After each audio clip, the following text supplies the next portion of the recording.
La situación cada día se hace más tensa en Europa. Se ve en las bolsas, se ve en los mercados en general y también a nivel político. Por eso hay que estar cada día atento a lo que va sucediendo, también lo que va emanando desde la misma Unión Europea y desde los países que están con bastantes más complicaciones. Para eso analizaremos qué es lo que sucede con la zona euro con el director de inversiones de la Reinvial, administradora general de fondos, José Manuel Silva.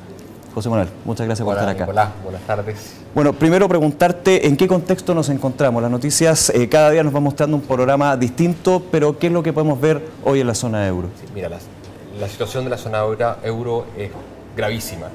Es gravísima porque lo que comenzó como una crisis teóricamente, y digo teóricamente, acotada en un país pequeño, que era Grecia, en un país que todo el mundo decía es irrelevante para el contexto de Europa, porque es un país que representa un porcentaje muy chico de la economía europea. O sea, lo que partió ahí se ha ido contaminando. O sea, esto es como un cáncer que se ha ido diseminando por toda Europa.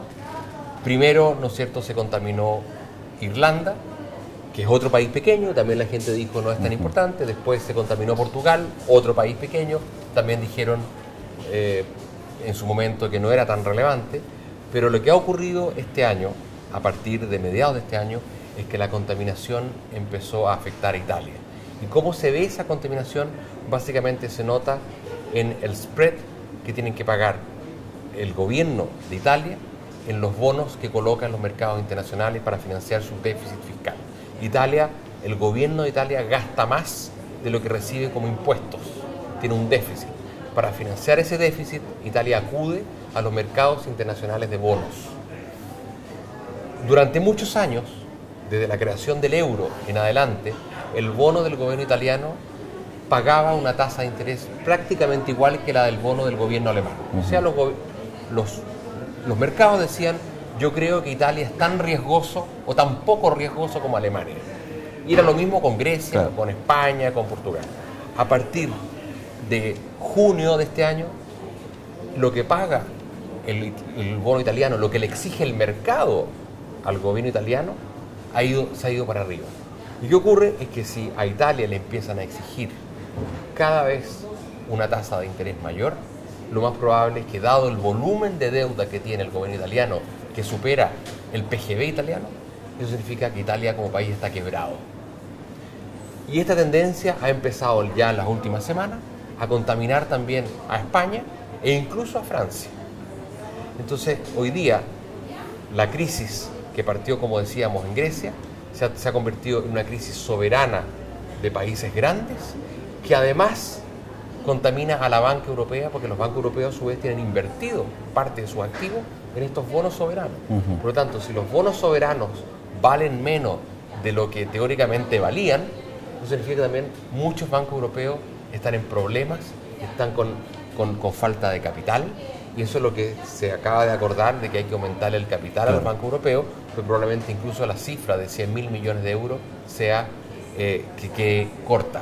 Entonces, claramente, hoy día Europa se encuentra en un gran problema, porque aquí hay un hoyo financiero enorme, una mochila financiera enorme, que obviamente todo el mundo se la quiere endosar a Alemania. Claro. Y los alemanes, con bastante quizás sentido práctico, dicen, yo no tengo las espaldas ni económica para poder afrontar todo el problema. Claro, yo puedo apoyar a Grecia, puedo apoyar quizás a Portugal, pero no tengo las espaldas como país, por muy rico que yo sea, para hacerme cargo de la deuda de España y de Italia. José Manuel, entonces, dentro de este contexto, se han criticado algunas de las medidas de la Unión Europea, no solamente por el efecto inmediato, sino por cómo pueden enfrentar un tema que es bastante relevante, que es la recuperación económica. ¿Cómo ves tú esta situación? Mira, primero lo que hay que decir es que aquí hay una gran pérdida de credibilidad, porque si tú recuerdas, llevamos 2 años con un paquete tras otro. Se nos dijo al principio que Grecia era algo acotado, claro, entonces es un paquete especialmente para Grecia, y se nos dijo que con ese paquete Grecia salía a flote. Después se nos vendió la misma pomada con Portugal y con Irlanda. Hemos tenido 2 stress test, o sea, claro, teóricamente se agarraron a los bancos europeos y se dijo, mire, vamos a estresar la situación de los bancos y vamos a ver cuántos bancos necesitan capital. En los 2 primeros stress test se dijo que los bancos europeos apenas necesitaban capital, 3.000 millones de euros, 5.000 millones de dólares, era nada. Resulta que ahora, en el último que acaban de hacer, se habla de 100.000 millones de euros y el mercado dice, mire, la verdad que probablemente requieran 200 o 300.000 millones de euros. Entonces hay una gran pérdida de credibilidad en las autoridades europeas. Ahora, ¿qué ocurre? Es que probablemente la solución de la crisis, cualquiera sea ella, es muy, muy dolorosa. Y aquí el gran problema probablemente es la creación del euro, que fue mal hecha desde un comienzo, desde su génesis. Hay un problema en la génesis. En el diseño de esta moneda única que unió a países que son muy disímiles. O sea, hay países muy productivos como Alemania y países muy poco productivos como Grecia. Y esos dos países están unidos por una misma moneda y por un mismo tipo de cambio, por lo tanto. O sea, es el mismo tipo de cambio euro-dólar para Grecia que para Alemania. Y probablemente lo que requeriría Grecia es una moneda mucho más devaluada y quizás Alemania podría soportar una moneda más revaluada. O sea, podríamos pensar en miembros muy distintos, pero con las mismas situaciones y las mismas reglas, en ese sentido. Claro, pero lo que ocurre con Europa es lo que no ocurre en Estados Unidos. En Estados Unidos, si California tiene una depresión económica, ¿qué es lo que ocurre? La gente que vive en California muy rápidamente, todos lo sabemos, lo hemos visto en películas norteamericanas, se va a Texas o se va a Florida, ¿no es cierto? La gente emigra y se va a trabajar a otras partes de Estados Unidos. Por otro lado, eso va a hacer que van a bajar los precios de las casas en California y entra otra gente de otras partes de Estados Unidos a comprar las casas de California. Pero al final lo que ocurre es que los economistas hablan de que Estados Unidos es una zona cambiaria óptima. ¿Por qué? Porque hay libertad total de movimiento de capitales, de personas. Eso no ocurre en Europa.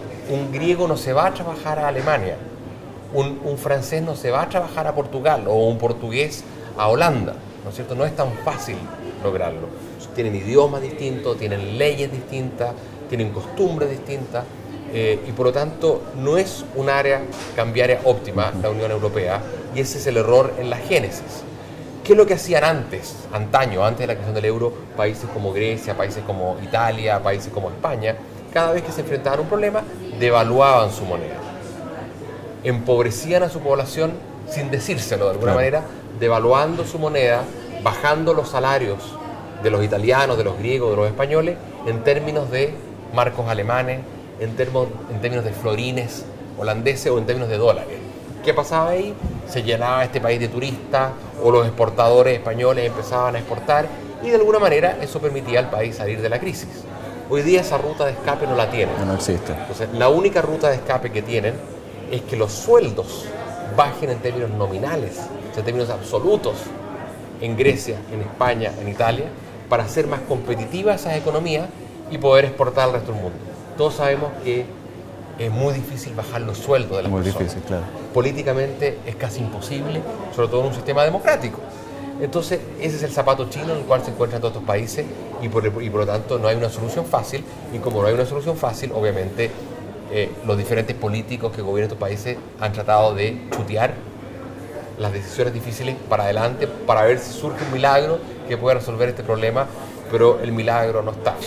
Un zapato chino que de hecho ya ha tenido efectos políticos importantes. Vemos las caídas, por qué no decirlo, de los primeros ministros de Grecia, también de Italia, el insigne Silvio Berlusconi. ¿Esto se podría seguir dando si seguimos en esta misma situación? Sin duda. Ahora, bueno, el Partido Socialista va a perder el poder en España. En Irlanda también hubo un cambio. En Portugal también, ¿no es cierto? Acaba de haber elecciones y salió elegido un gobierno de centro-derecha.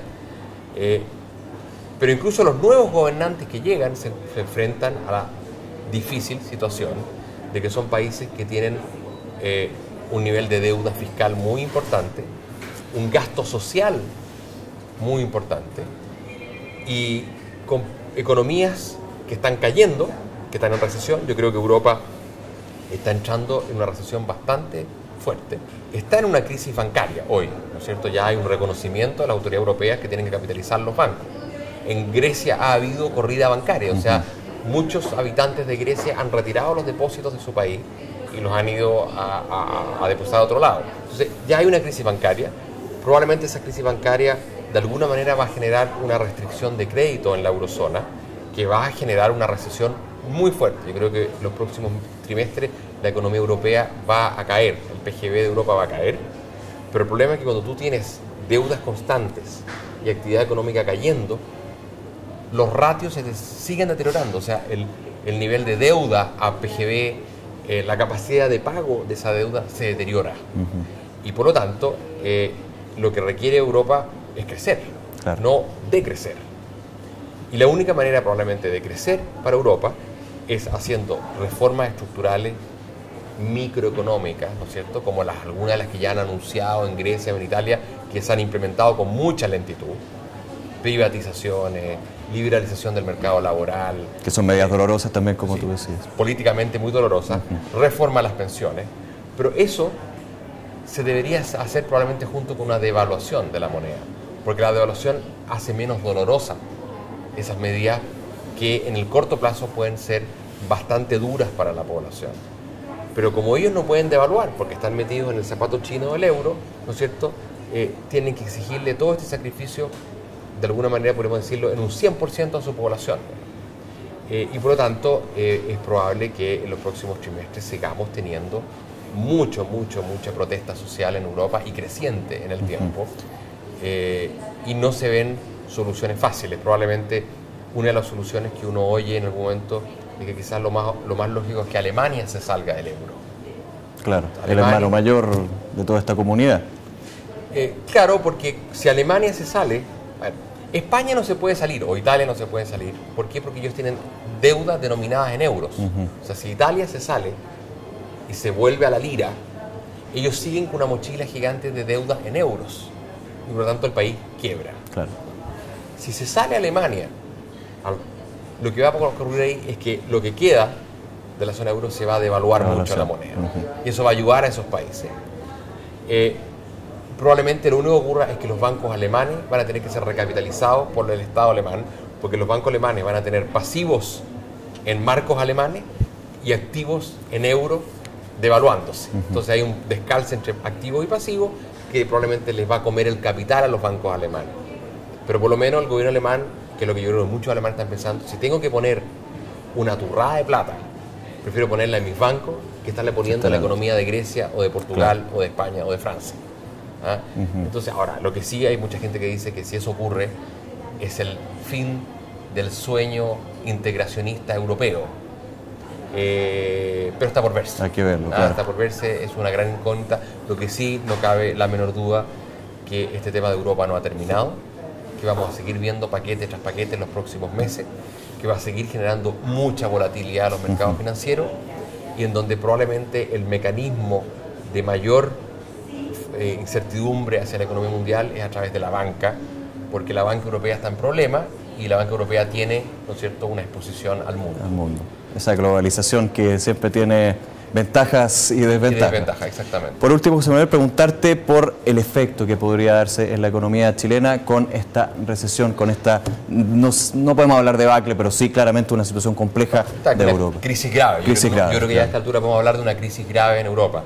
Mira, en Chile, hoy día Chile depende bastante más de Asia, de China, por el cobre, claro, por el cobre, por otras materias primas, que de Europa, pero no hay que descartar que la crisis europea, si de verdad se sigue escalando, va a afectar obviamente a Chile, porque va a afectar a China también, y va a afectar a Brasil, y va a afectar a Estados Unidos probablemente también, ¿no es cierto? Entonces, al final se va a transformar en una crisis global probablemente.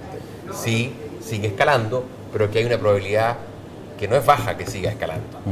Entonces Chile obviamente tiene que estar consciente de que vientos huracanados se han armado en algunos de los océanos del mundo, no en nuestros océanos más cercanos, pero al final los océanos están todos conectados. Claro.